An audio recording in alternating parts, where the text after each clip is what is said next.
How ancient humans invented money before coins existed. Right now, you are carrying money. It might be in your pocket or on a card, or just a number on a screen you check from time to time. And the thing about money is that it feels like it has always existed. Not in the specific form you're holding, maybe, but the idea that you can carry value around with you in a physical object and hand it to a stranger in exchange for something you need, that feels ancient. Obvious. Like something humans arrived at almost immediately, the way they arrived at fire or shelter or clothing. Turns out that's completely wrong. Coins are roughly 2,700 years old. Writing is around 5,000 years old. Farming is around 12,000 years old. And fully modern human beings have been on this planet for somewhere between 200,000 and 300,000 years. Which means that for the vast, overwhelming majority of human history, money as you understand it did not exist at all. And yet economies did. Trade did. Value did. People were exchanging things, accumulating things, losing things, and building entire social worlds around the question of who had what and who owed what, for hundreds of thousands of years before anyone thought to stamp a face onto a piece of metal and call it currency. So the question is not simply who invented money. The question is, what did humans use instead for all that time before it? And how did the thing we now call money actually emerge from something much older and stranger than a coin? Because the answer is not what you were taught. Let's start by demolishing the story you probably heard in school, because it has to go before anything true can take its place. The standard version goes something like this. Early humans had a problem. You had grain and I had fish, and trade was hard because what I had wasn't always what you wanted. So someone at some point invented money, a neutral object everyone agreed to accept, and suddenly the wheels of commerce could finally turn. It's clean, logical, and almost entirely made up. Anthropologists have spent well over a century looking for the society where this happened, where barter broke down and coins or their equivalent emerged to fix the problem. They have never found it. Not once. Not in any corner of the archaeological or anthropological record has anyone documented a society of strangers walking up to each other and swapping goods on the spot as their primary way of managing economic life. What they found instead is something that turns the textbook story completely upside down. In almost every small-scale society ever studied, the basic economic unit wasn't a transaction between strangers. It was a relationship between people who knew each other. You helped your neighbor when they needed it. They helped you when you needed it. Nobody tracked it precisely. Nobody set an exchange rate. Nobody insisted on settling accounts at the end of the day.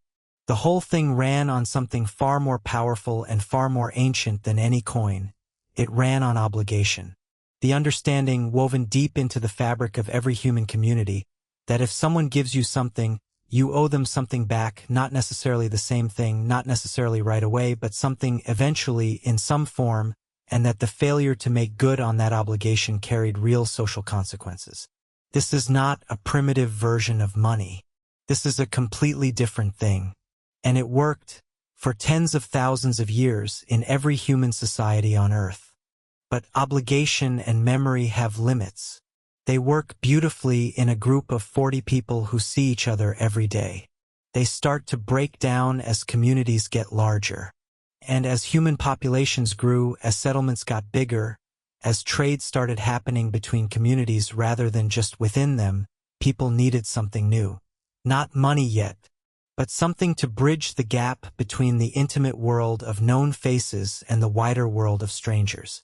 That something was commodity exchange.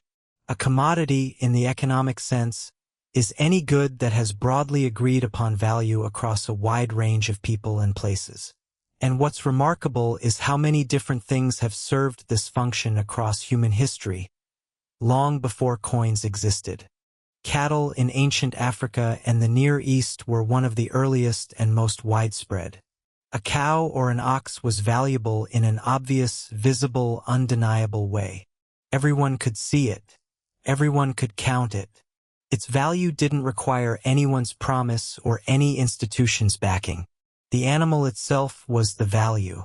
Grain served a similar function in agricultural societies.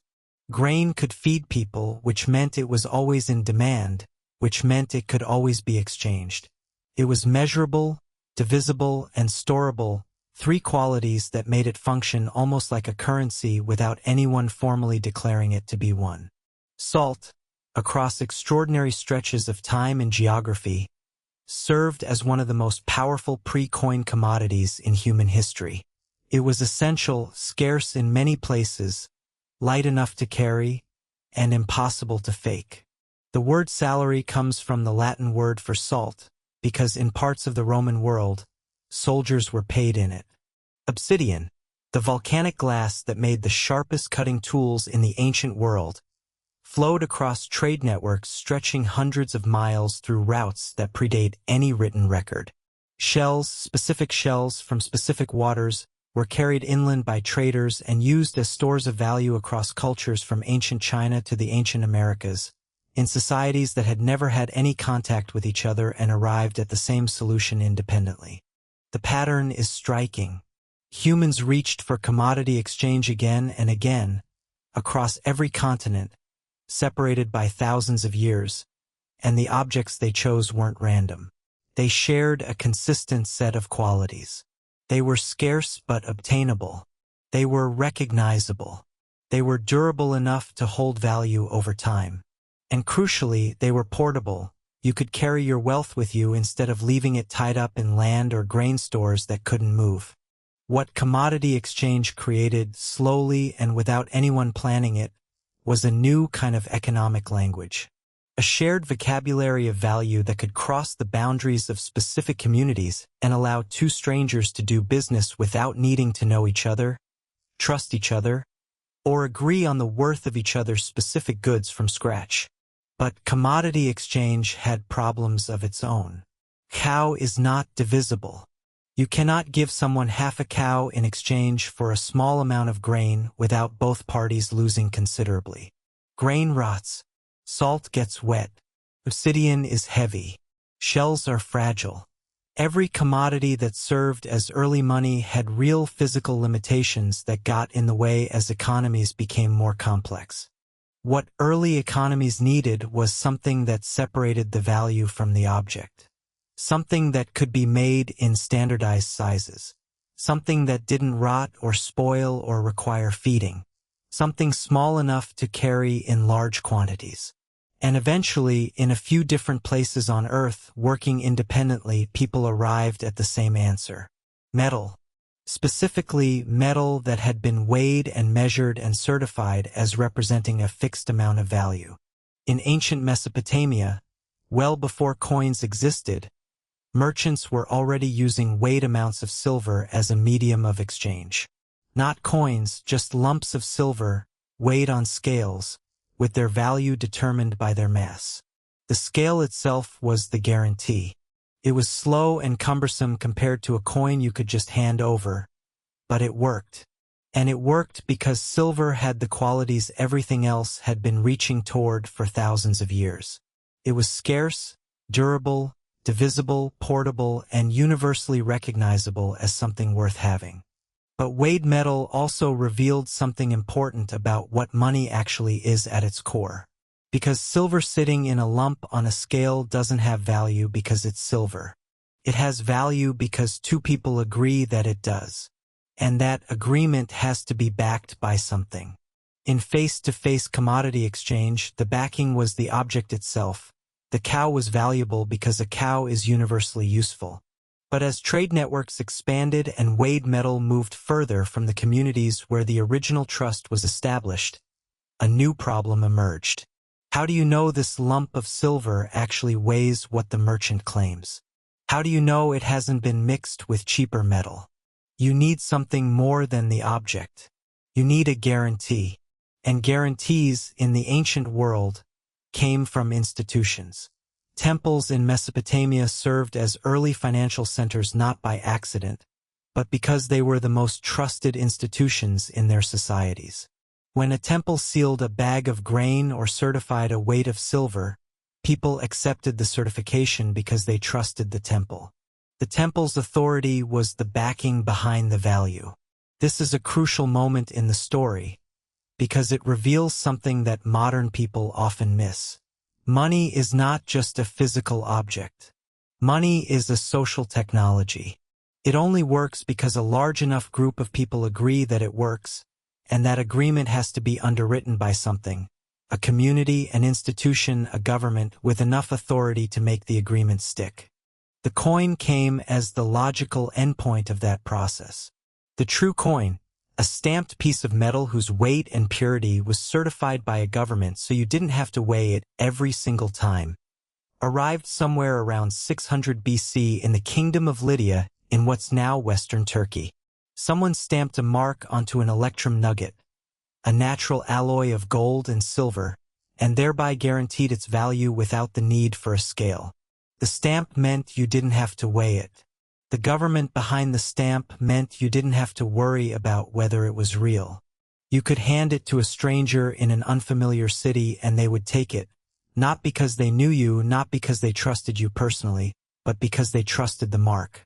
From Lydia, the idea spread with astonishing speed. Within a few hundred years, coinage had spread across the Greek world, into Persia, into India, into China independently. Every major civilization adopted it rapidly because what it offered was something human economies had been reaching toward as long as they had existed: the ability to store value precisely, transfer it instantly, and do business with complete strangers without knowing anything about them beyond the coin in their hand. So here's the full picture. For the vast majority of human history, value moved through obligation and memory, through the invisible ledger of favors inside communities of known faces. As communities grew, commodity exchange built a bridge to the world of strangers, using cattle, grain, salt, shells, and eventually weighed metal to carry value across distances that memory could no longer cover. Then institutions stepped in to back that value with authority.